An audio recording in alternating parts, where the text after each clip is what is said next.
Should be the same.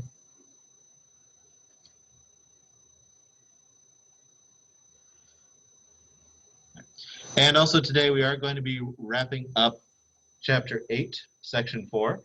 So this is the last of the covalent bonding sections, and in particular polarity. So once we've gotten things bound covalently, then these units, these molecules, also interact with each other. But it's very weak compared to what's going on inside a particular substance. So whether that substance is covalently bound, ionically bound, or metallically bound, those bonds are way stronger than what happens between them. So if I try to put two pieces of metal together like two coins, they're not going to become one big coin unless I really smash them or I heat them up and melt them just slightly. It takes a lot of energy to put them together, but they stay together really well. If I take a coin and I try to break it, I have to use special tools for that. I can't just do that barehanded. So you know, at least for metals, that what is inside the metallic bond is way stronger than between two different objects that may even be made of the same thing, but they do not stick together as one new thing. Same thing with covalently bound things, as we will see with water and other substances. They may align with each other and get stuck in relative position to each other, but the energy that keeps them there is much less energy than what keeps them together as water or as some other substance. So let me go ahead and hit share screen and the covalent bonding here. Okay, so IMF's intermolecular forces are much weaker than the bonds we've been looking at. But sometimes they are relatively strong to each other. And if they're relatively strong to each other, they're solid at room temperature. If they are relatively weak, they're a liquid or a gas at room temperature. And that is solely determined by how much do they attract each other, how much do they hold on to each other. Because a temperature is the average kinetic energy, the moving energy of a substance, the average moving energy. If it can move away from other particles, other objects, it will. Energy wants to spread out in the universe, and so it will spread out. It will become liquid, it will become a gas. They will get away from each other. They will take up as much room as possible, a lot of elbow room. However, they don't get to do that because the intermolecular forces keep them holding on to each other at least a little bit. And so when they are held onto each other really tightly, they are solid. They still have that kinetic energy. They're still vibrating. Maybe they're rotating slightly, but they're not going anywhere relative to each other. If they're a liquid, they're still close to each other, but they're kind of moving over each other, still in contact, but not in a particular orientation to each other. And then last, you have a gas where the IMFs are completely overcome by the energy you've put in. Questions, please. I had a student this morning who wrote me an email, very apologetic, said, you know, I was listening, I was getting it, and then there was a point where I didn't get it. And so I encouraged her, and I encourage you, please stop me if we go outside of getting it. Okay, just interrupt. Interruptions are rude socially, but in class, teachers should like them, as long as they're on topic. All right, so what things actually hold these molecules together, usually molecules, but they don't make them into a new supermolecule. Do we have a name for them? Yes, we do. They were discovered by a guy named van der Waals, and so we named them van der Waals forces. Don't worry too much about spelling this, but you should recognize it. And what van der Waals forces essentially are is when you have a molecule that has a more positive end and a more negative end, just like a weak magnet does, then it will be attracted to other magnets, kind of like ions are in ionic bonding. It's just that ions have a full-on charge, a complete charge, and they stick together very strong like supermagnets. This van der Waals stuff is very weak magnets. So you can think about the plastic flexible magnets that can stick to things. They're pretty weak. You get the neodymium magnets, the silvery ones, like they hurt your finger if you put them around your finger. Those are more like ionic ones. Okay, that's the van der Waals forces dipole. Just these molecules are like magnets, and they kind of stick together this way. Questions? Okay, all right. Now, that's what I said. And here's a picture of it. Here's a picture of it. And so if you have here partial positive, partial negative, remember our friend HCl, hydrogen chloride. You have a smaller thing that's positive. The negative thing has an extra electron. It's a bit bigger. Anyway, the negatives and positives attract each other. Negative to positive, or sorry, negative to positive, positive to negative. Okay, never negative to negative, because those would repel. And so it's kind of a random arrangement here. This is kind of what's going on in a liquid. There's not a particular set crystalline lattice structure here, but they're fairly close together. It's not like a gas. The weakest one of all is London. Another guy named London. There was a guy named van der Waals, a guy named London. So they got these things named after them. This is like 100 years ago, which maybe to you seems like forever ago, but in the grand scheme of things, it's pretty recent. Anyway, just these electrons randomly move to one side of the atom ever so briefly, like for an 10 to the negative 18th power part of a second. And in that instant, one side is positive, the other side is negative. Well, that positive attracts the electrons of the next door neighbor atom. That atom swoops in, and since that atom is there, these electrons don't feel like coming back. And so it gets kind of stuck together. This is the only stuff, the London forces are the only things that make the noble gases, group 18. It's orange over here. In the classroom, it's one of the many shades of purple. Group 18 or 8A. It's the only thing that allows us to make them into liquids. It's the only reason they would stick together. They don't have any of the regular van der Waals dipole forces. Hi, Sophia. They don't have any of the other things we're going to talk about, but they do have just these London forces. We can even make liquid helium, but it takes a lot of work. It has to be an incredibly low temperature, and on an absolute scale, it's like 4 degrees, so it's like minus 268 degrees Celsius, which, as you probably can guess, is very, very cold. All right. We cannot make solid helium. We've tried. We've increased pressure. We've lowered the temperature. They just will not stick together. We can make solid neon with enough pressure. We can make solid other things in the noble gases. But the London forces are just too weak. Any container that we put helium in at that temperature, the container itself will warm the helium right back up, and we cannot get it to be solid at any pressure. We can do nuclear fusion between diamonds at an incredibly high pressure. Can't make helium into a solid. So, yay, there's something humans can't do. Yay. All right. And again, these dispersion forces, these London dispersion forces, that just explains what I've already said. And they are weak, weak, weak, weak. Now, those exist for everything else, and you don't really notice them. We do notice them with the noble gases because that's all that they've got going on. But the dispersion forces are for any molecule. Okay. Can we predict how these things are going to behave? I mean, that's the point of this class, is to talk about matter and be able to understand it and have any sort of control over it.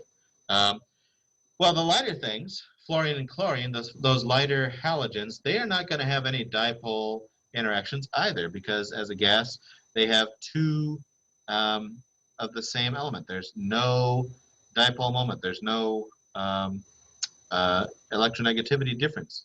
So they're going to be gases at regular temperature and pressure. But bromine is a bit heavier, and you know the difference between pushing a car and pushing your brother. Okay, your brother's lighter. He's going to move. If you push a car, it's going to take a lot more oomph. But if you give the same oomph to the car as you give to your pushing your brother, the car probably won't even move. That's what's happening with bromine. It's heavier, and so it doesn't move as much. It moves a little. Iodine, just going down the list there again, it's the light green stuff over there. Iodine is even heavier, and it moves even less when you push it. And so, at the same temperature, again, that's the kinetic energy, if your mass has gone up, your velocity goes down, and it's going to be solid. There's not much else difference between them, except for the mass and also the size of those electron clouds. Now, those electron clouds, the outermost ones, are not as attracted to the nucleus. They can kind of swing around to one side, and so there's a bit more London dispersion forces there too. But in any case, you're going to, based on the size, whether you think of it as volume or as mass, the more you have, the more size you have, then the more it's going to be solid. The more they will not move away from each other. Does everyone understand that this whole slide is talking about group 17 or 7A? Thumbs up? From sideways? Okay. Yes, Liliana. Okay, so I used to go to the doctor, right? Yes. For Lyme disease, and they always used to put like iodine on my skin. Yes. To calculate, how many hours it takes to just let it go into my skin. Sure. So why does it stain your skin? Okay, it's what? Like it's like a yellow color. Right, it goes on kind of purplish in the bottle, but then it's kind of brown, then it leaves the skin yellow, right? Yeah. Okay, that is, I don't know the exact reason why it's yellow, but being a halogen, iodine is reactive, and so it will join in with whatever it can get in order to become iodide, and so it will react with different molecules and whatever on your dead skin cells and seep in, and it will react and suck electrons away from whatever it finds so it can become iodide. Now, it's not as much of a meanie as bromine, which is not as much of a meanie as chlorine, and so it's not deadly. If you try to swab chlorine, again, I'm not talking about the pool here, I'm talking about the actual gas, put that on your skin, you're dead. Okay, and fluorine, not only are you dead, but it will actually eat away your arm. It just gets nastier the farther up you go. So iodine will react. I don't know why the yellow in particular. I don't know what it's reacting with to make it yellow. Bromine is more of a yellow element by itself. It's in the brown-yellow range. Iodine is more in the purple range by itself. But once it's reacted, it'll do different things. I would always go in. Right. Like the first thing they wanted to do was for me to take a big shot and tell me what it tastes like. Sure. And then if it's chalky or not, and then they put the iodine on it. And then when we went back a few months later, we had to tell them how long the iodine was on my skin. Before it washed away? Was gone. Okay. So if you didn't hear Liliana, we're talking about why iodine it stains yellow when it's put onto your skin, and then it seeps into your skin and kind of goes away.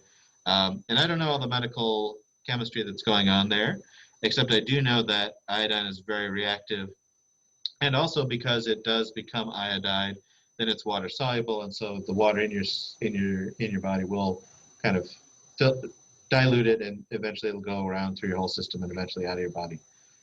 But and you do need iodide in your body in order to be healthy. That's why the salt you buy is iodized salt. If you get pure sodium chloride, you're going to not get the iodine that you got from your ancestors being in the ocean, where there's iodide floating around. And so you end up with goiters and other things. So iodized salt is very important. But why it does a particular yellow and it seeps in at a particular rate, I don't know. So, but those are interesting things. I'm probably going to look that up later today, because the speed of how reactions happen is a very important part of chemistry. And it's called kinetics. How fast do reactions happen? And that may be an indicator how healthy you are or not. So faster means you're unhealthy, or slower means you're unhealthy? I think slower means you're unhealthy. Okay, so on there longer. I don't know exactly why they would do it, but I know that since I have Lyme disease, and I was having a relapse at the time. Sure. And I did the same exact thing. I originally was diagnosed with. Sure. You found that it goes slower, and then they're more worried. Yeah, if it's on there for like a day, like you're not healthy at all. Oh, it's that fast. Yeah. Okay. So when I was really sick, sure. When they would do it, it took like 2 to 3 days to fully sink into my skin. Sure. But then, as I was getting better, it was really like the faster it went. So I wonder if Lyme disease makes your skin kind of harden, closes up your pores. I'm not sure. To make it so that the iodine wouldn't find a way in. I'm not sure, but it's worth looking up. And so iodine being normally a solid, they had to put it into a solution, so it kind of smelled like alcohol or something like that. Well, it was like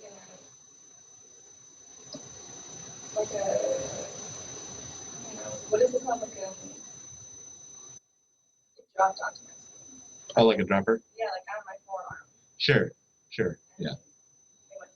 Right. So pure iodine just will be solid. It dissolves fairly well in the right solvent. Water is not going to be good for that because it's nonpolar. Because iodine is nonpolar, but it'll be okay with alcohol or something else.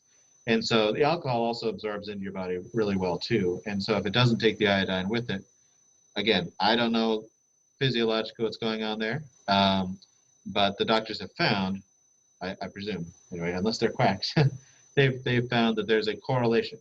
Not necessarily, right, exactly. So not necessarily that means something directly, but indirectly, kind of like Sherlock Holmes, indirectly it means something else.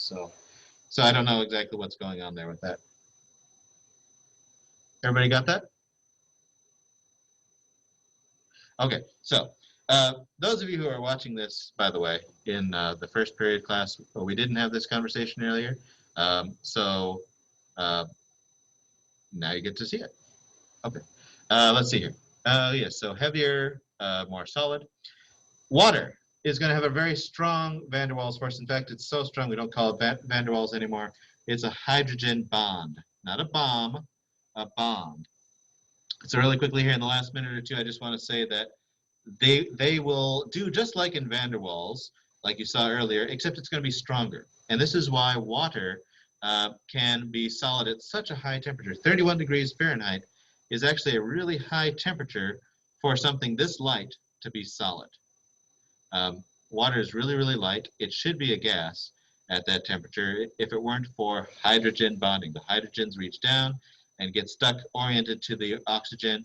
It's not nearly as strong as the stuff that's inside the water. Those bonds are way stronger, but it is strong enough that it can solidify at the pretty high temperature of 31 degrees, which is very important for life. Yeah, hydrogen bonding always involves hydrogen, surprise, surprise. And let's see, they are the strongest of the IMFs, but it is still only 5% the strength of a covalent bond. It's very, very weak. And covalent bonds are not that strong either compared to like ionic bonds. Let's see here. Yes, hydrogen bonds. We've actually ended the substantive part of the slideshow. I will upload this slideshow so you can see the last few slides. I'll upload that later this afternoon onto the Google Classroom. And continue to email with any questions you have. And you are dismissed. Deanna Barden, please come to the main office. Deanna Barden to the main office, please. Bye-bye. Okay.